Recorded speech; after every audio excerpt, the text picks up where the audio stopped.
কবুতরের বাচ্চা ছোট বড় হলে কি করবেন? আসসালামু আলাইকুম প্রিয় ভিউয়ার্স, কেমন আছেন সবাই? আশা করি সকলে ভালো আছেন। আজ আমি আপনাদের দেখাবো যে কবুতরের বাচ্চা ছোট বড় হলে কি করবেন। কবুতরের ডিম ফুটে বাচ্চা বের হওয়ার পর থেকেই প্যারেন্টস তার বাচ্চাকে কম বা বেশি খাবার খাওয়াই থাকে।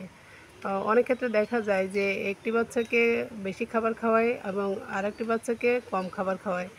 ধরুন দুটো বাচ্চা হয়েছে, দুটো বাচ্চার একটি বাচ্চা তখন দেখা যায় যে কবুতরের যে বাচ্চাটিকে তার প্যারেন্টস বেশি খাবার খাওয়ায় সেই কবুতরটা হয় পুষ্ট, আর যে বাচ্চাটিকে কম খাবার খাওয়ানো হয় সেই কবুতরের বাচ্চাটি হয় হচ্ছে দুর্বল ও ছোট। সেক্ষেত্রে কি করবেন, যে যখন দেখবেন যে একটি বাচ্চা ছোট ও একটি বাচ্চা বড় হয়েছে, দেখেন আমার এই কবুতরের বাচ্চা দুটোর মধ্যে আপনারা দেখতে পাচ্ছেন যে আমি জুম করে দেখাচ্ছি। দেখেন একটি বাচ্চা পুষ্ট ও বড় হয়েছে এবং আরেকটি বাচ্চা আকারে অনেকটাই ছোট হয়ে গেছে।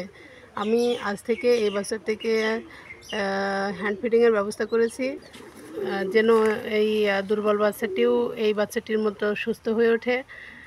সেজন্য আমি সকাল থেকে আজকে হ্যান্ড ফিডিংয়ের ব্যবস্থা করেছি, হাতে করে ওকে খাওয়াই দিচ্ছি। আপনারাও এরকম যখন দেখবেন যে একটি বাচ্চা ছোট একটি বাচ্চা বড় হয়েছে, তখন ছোট বাচ্চাটিকে ধরে খাওয়াই দিবেন।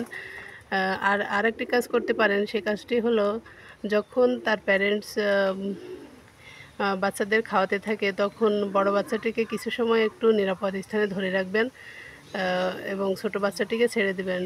তখন দেখবেন যে ছোট বাচ্চাটিকে তার প্যারেন্টস কিছু সময় একটু খাওয়াই দিবে। এতে করে তার ধীরে ধীরে সঠিকভাবে বেড়ে উঠতে পারবে, দুর্বলতা কমে যাবে।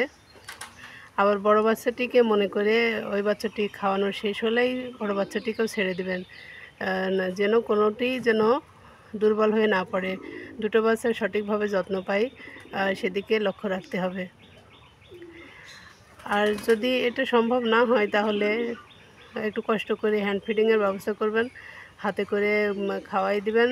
এই বাচ্চাটি যেহেতু ছোট, সেক্ষেত্রে আপনারা একটা কাজ করতে পারেন যে বাজারে কিনতে পাওয়া যায় এনার্জি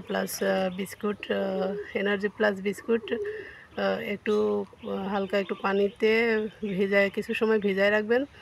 এতে করে যখন দেখবেন যে বিস্কুটটা ভিজে নরম তুলতুলে হয়ে গেছে, তখন পানির সঙ্গে মিশিয়ে কবুতরের বাচ্চাকে খাইয়ে দিবেন।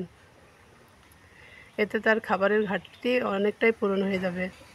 প্রিয় ভিউয়ার্স, আজ এ পর্যন্ত। কবুতরের এই টিপস যদি আপনাদের ভালো লেগে থাকে অবশ্যই লাইক করবেন। লাইক করলে ভিডিও করার উৎসাহ বেড়ে যায়।